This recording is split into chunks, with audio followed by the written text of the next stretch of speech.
Have you ever wondered what it would feel like to marry someone you barely knew, because your parents said so? In the 1800s, love wasn't the reason for marriage. In fact, in many parts of the world, and even here in early America, marriage was more of a deal than a dream. Here's something wild. In 1850, a woman could be married off at 15, not because she was in love, but because her family needed land, security, or social standing. What if I told you many couples met for the first time on their wedding day, and that wasn't even considered strange? So what did marriage really look like back then? Was it all arranged? Did love ever play a role? And here's the real twist. The idea of marrying for love is actually a pretty modern invention. Stay with me, because what you're about to discover might just change the way you see love, freedom, and family forever. Let's step back in time and find out what marriage was really all about. Most people today believe that love is the foundation of marriage. But in the 1800s, love often came last, if it came at all. Back then, marriage wasn't about personal happiness. It was about duty, survival, and strategy. In many communities, especially rural and working-class families, marriage was a transaction, just as much a part of life as planting crops or paying taxes. Imagine being a 17-year-old girl in 1832 Kentucky.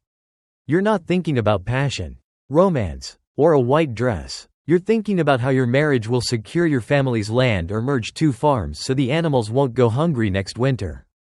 Your parents might decide who you'll marry based on a handshake agreement at a neighbor's barn dance. Maybe he's older. Maybe you've met him once. Maybe never. This might sound cold, but to them, it wasn't. It was survival. Marriage meant more hands to work the land, more stability in uncertain times, and more connections to help a family get by.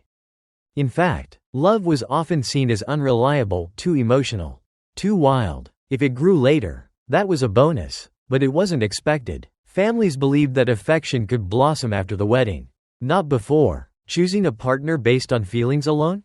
That was risky, and even foolish. There's a true story from 1849 about a young woman in Pennsylvania named Clara. She wrote in her diary that she felt no stirrings of the heart on her wedding day. She barely knew her husband, but she hoped she would grow into fondness. As the Lord wills. Her words weren't bitter, just honest. And that's what's so striking about love and marriage in that era. It wasn't about magic. It was about making do. About building a life, not chasing a dream. The quiet lesson here is that people back then saw marriage as a foundation, not a fairy tale. And while we may not agree with it today, there's something humbling in how much they were willing to sacrifice for family and stability. But here's the thing, not everyone accepted it.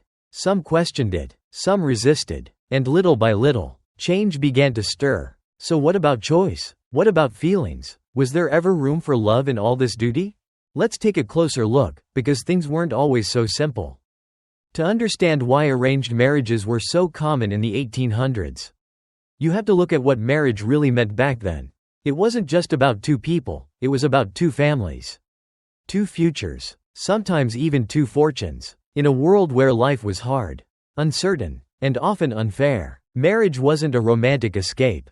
It was a lifeline. In many rural towns across America, families didn't marry off their children because they were heartless. They did it because they had to. Crops failed. Illness could strike in a heartbeat. A single bad season could push a family into ruin. So parents arranged marriages to create alliances, joining land, labor, and resources. It was practical, sensible, and in their eyes, deeply necessary. Take the story of Elias and Mary, a real couple from 1820s Ohio. Mary was just 16 when her father arranged for her to marry Elias, a local widower with 2 children and a modest farm. He was 15 years older, quiet, and respectful. Mary had dreamed of someone closer to her age, someone she might dance with or whisper secrets to under the stars.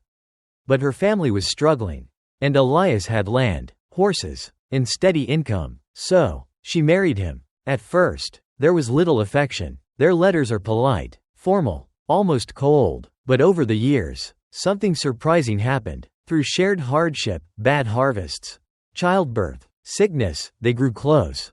Not in a passionate, sweeping way, but in a quiet, loyal one. Elias began calling her, dear, and Mary once wrote, though I did not choose him, I have come to trust him. It wasn't love at first sight. It was love forged through weathered hands, tired evenings, and a life built slowly, side by side. That's the lesson here. For many couples in the past, marriage wasn't the end of a love story. It was the beginning of survival, and maybe, just maybe, something deeper would come later. Today, that idea may feel foreign. We value choice, emotion, chemistry, but in the 1800s, affection was a luxury. Stability came first. Still, not everyone accepted that as their fate.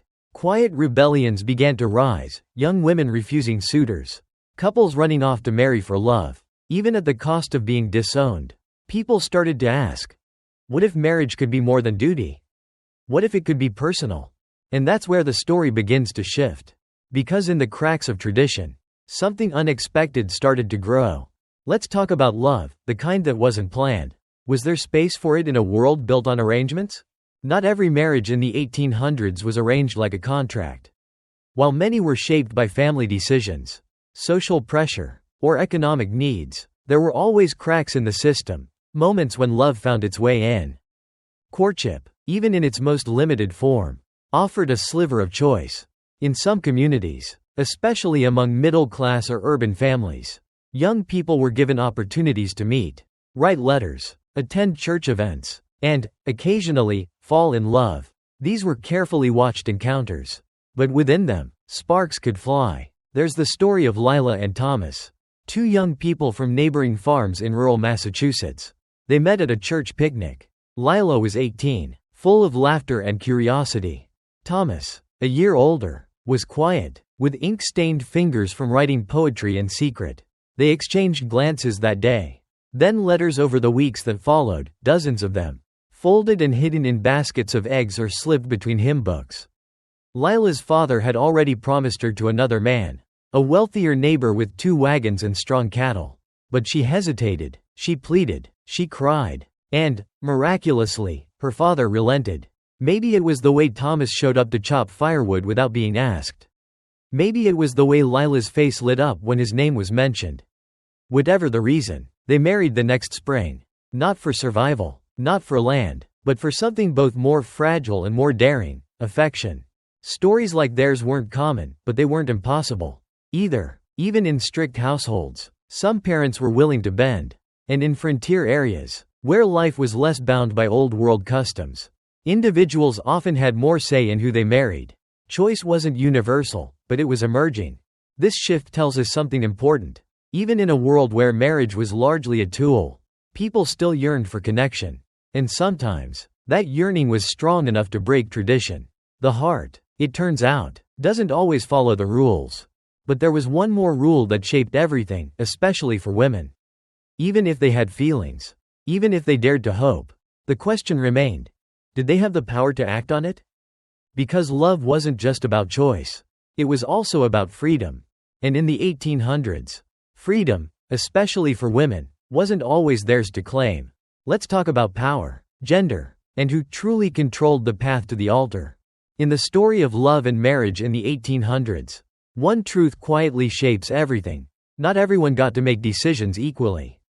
Especially not women. While marriage itself was often a negotiation between families, the voices at the table were almost always male. Fathers, uncles, brothers, they decided what was best. Daughters were expected to comply. Sons had a bit more flexibility. But even they faced expectations to marry, appropriately, often for wealth, status, or land. Love, once again, was a side note. But for women, the stakes were higher. Marriage wasn't just a life milestone. It was a future, a roof, a place in society. And for most women, especially those without inheritance, refusing a marriage offer wasn't an act of independence, it was a risk of isolation, poverty, or shame. There's a haunting story of Josephine, a young woman in Virginia whose letters were discovered decades after her death. At 19, she fell in love with a schoolteacher who had no family name, no land, and no fortune. Her father rejected the match and arranged a marriage with a wealthier widower, twice her age. In one letter, Josephine writes, "I feel as though I am stepping into a life not my own. My heart beats in one direction, yet I must walk in another." She married the widower. Her letters stopped shortly after. Stories like Josephine's weren't rare. Women were expected to be obedient, modest, and self-sacrificing. Their value was often tied to how well they could serve a husband and raise children. Even within marriage, their rights were limited. They couldn't own property, sign contracts, or leave easily if things turned violent or cold. Of course, not all women stayed silent. Some resisted, some ran away, some chose spinsterhood rather than marry a man they didn't respect. But those were bold, lonely choices. They came with real consequences. The lesson here is sobering but vital. Love and freedom are deeply connected. And for much of history, women had to fight, quietly or loudly, for both. Still, change was coming. The 1800s were not frozen in time. As the century unfolded, so did new ideas. Education expanded. Women's voices began to rise.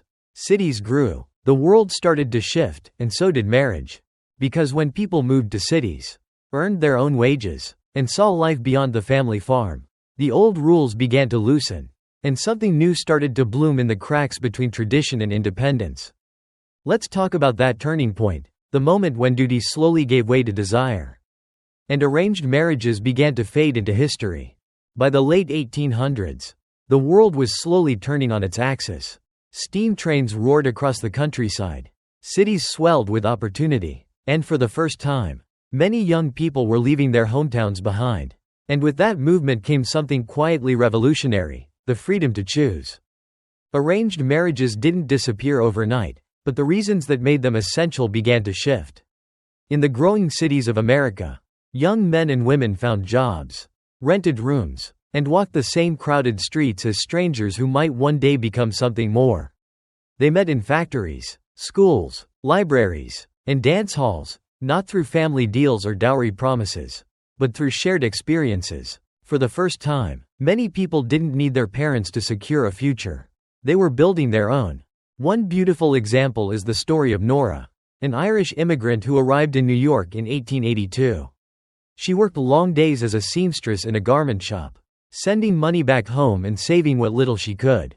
One evening, she met a young German baker named Peter at a street market. They spoke different languages at first, but shared a love for music and simple kindness. Nora's parents, still back in Ireland, had written urging her to return home and marry a man they had chosen. He had land, he had a future, but Nora had something else, a choice. She stayed in New York, married Peter, and together they opened a bakery on the Lower East Side. They struggled, they worked, but they loved. That quiet shift, from marriage as arrangement to marriage as connection, was happening all across the country. It wasn't just about cities or immigrants. It was about changing values. Romance novels began to sell. Newspapers printed love letters. Churches even began to speak more gently about affection between spouses. The idea of marrying for love, once seen as foolish or dangerous, was beginning to be embraced as hopeful. Even noble. Of course, not everyone welcomed this change. Some families clung tightly to tradition, and many, especially women of color or the working poor, still faced enormous barriers to true freedom of choice. But the seeds were planted, and slowly, love began to take root in the space where duty had once lived. The lesson from this moment in history is simple but powerful. When people are given more independence, they begin to ask new questions about love, happiness, and what a life well lived really looks like. And so we return to the question that started it all. Were arranged marriages truly the norm? And what can their legacy still teach us today? Let's bring it all together. So, were arranged marriages really the norm in the 1800s? The answer, like most things in history, isn't black and white, but yes, for much of the 19th century, arranged or family-guided marriages were common, especially in rural areas and among immigrant communities trying to survive in a harsh, changing world. Love was not the main ingredient, it was a hope, a luxury, sometimes an afterthought. And yet, love always found a way to knock at the door. Whether through secret letters passed in church pews, stolen glances at Sunday markets, or quiet acts of rebellion, people still longed for something deeper than obligation. As time passed and society evolved, that longing began to shape the future. Arranged marriages began to fade not because people stopped caring about family or security, but because they started caring more about choice, emotional connection, and personal fulfillment. In many ways, That's what marriage has become today. A partnership built not just on roles, but on meaning. But the story doesn't just live in the past. Even now, millions of people around the world are still navigating arranged marriages. Some with joy, others with pain, and even in love-based societies like modern America, marriage still carries echoes of expectation, pressure, and compromise. The lesson here isn't that one form of marriage is better than the other. It's that freedom, the freedom to choose, to wait, to say yes or no, is the heart of any loving relationship. And that freedom wasn't always given. It was fought for, earned, and passed down by people who dared to want something more. So next time you hear the words, arranged marriage, pause. Think of Clara, Josephine, Nora. Think of all the women and men who walked into marriage with more questions than answers, more duty than desire, and still found ways to live, love, and hope. And ask yourself, what does love mean when it's chosen freely? And what would you do if your choice was never yours to begin with? I'd love to hear your thoughts. Would you ever consider an arranged marriage? Do you think love or stability matters more in the long run? Leave a comment below, and don't forget to like, share, and subscribe, because next time, we're diving into a topic even more surprising: how people found ways to divorce, even when society said they couldn't.